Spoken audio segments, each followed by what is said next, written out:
Hi, everyone. When we left off, things were getting pretty exciting. The house had been surrounded by the outlaws. Mom and dad had jumped out of the house to go, protect their property. Ty was supposed to stay in the house to keep an eye on things. The girls were supposed to be locked up in their room.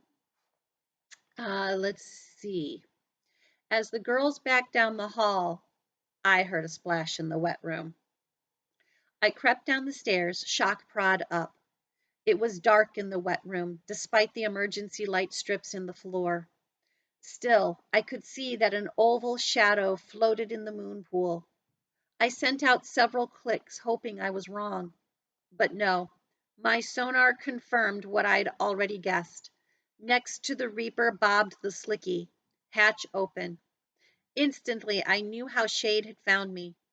It was sickeningly easy. He had simply climbed into the Slicky and hit the home icon. Fear whispered through me. Shade was in the house. The specter is circling. That was just a diversion to get my parents outside. Now, somewhere in the dark, Shade was waiting to strike. Thuds ran along the window to my left. I whirled to see a school of tuna thrashing against the glass. A hammerhead shark plowed through them and carried one off. Where were Ma and Pa? Sorry. I couldn't think about it right now. Shade was close. That fact kicked everything else to the edge of my brain. I crept forward. I crept toward the equipment bay, clicking as I went. All I could make out were vehicles. Of course, sonar couldn't tell me if something was hiding behind them. Taking another step, I put my bare foot into a puddle of cold water. The shocking chill of it shot through my body and sharpened all of my senses. My parents had made no splash when they slipped into the water. The puddle came from someone climbing out of the moon pool, dripping as he went.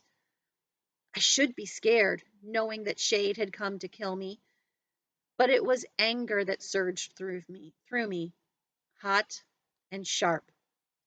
Why hadn't I changed weapons before checking on the girls?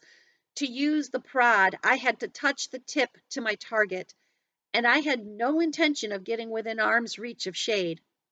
I cast out more clicks and sensed nothing but equipment. In the dim green light, the metal foam walls cast an eerie glow. Summoning up my grit, I hurried toward the weapons rack only to trip over something in my haste. Lifting the soft clump with the tip of the shock prod, I tried to make out what it was. A shark fin vest. If I had held a single doubt about Shade's presence, this doused it.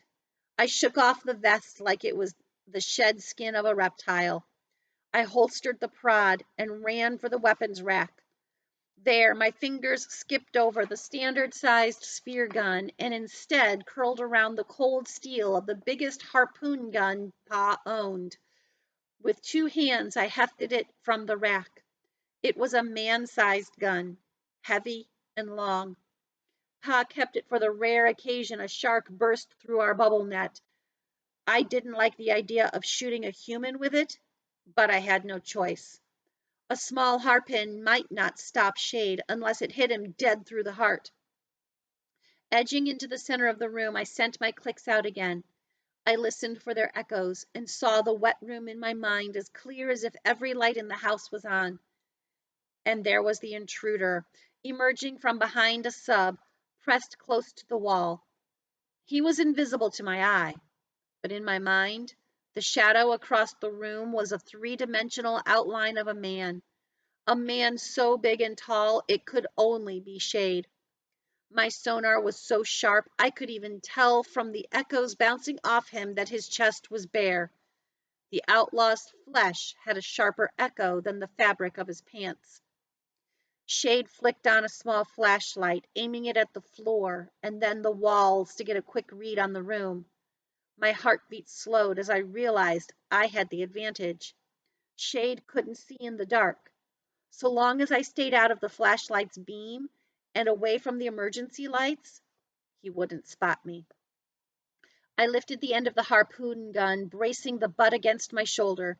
The muscles in my arms trembled as I struggled to hold the heavy gun steady. I threw out another series of clicks, then took aim with my mind's eye. It was going to be hard because Shade was moving quickly along the wall, but if I didn't hurry, in another minute, he would be at the stairs. It would be much harder to find him, let alone get a clear shot on the second floor with its many rooms.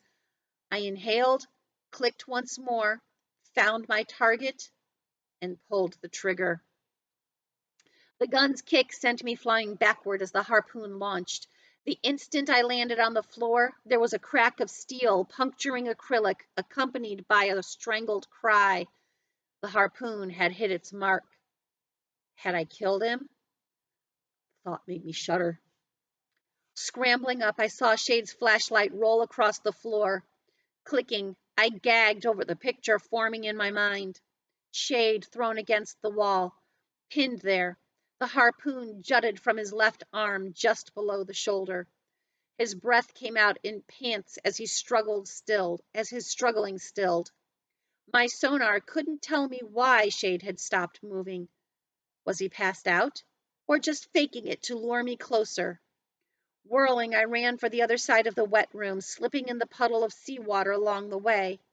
I needed to know how much of a threat Shade was at this point. Snatching an emergency lantern from its hook, I unholstered my shock prod. I set the lantern on the rim of the moon pool where it would illuminate the whole room. Facing the wall where Shade was pinned, I flipped on the lantern. The sight that met my eyes froze me into place. Every inch of his flesh was red. So were his eyes. Blood? I tried to make sense of the terrifying vision in front of me, too shocked to register that Shade had wrapped his hand around the harpoon until, with a pained yell, he yanked its pointed tip out of the wall behind him. Pressing his palms to the butt of the harpoon, he pushed its length through his arm, screaming as he did. The sound of the harpoon hitting the floor jolted me back to reality. Shade was free and coming for me. Dun dun dun. Gotta leave you hanging. Why should it be any different now that we're home as opposed to when we're at school? Tune in tomorrow. I'll see you later. Bye.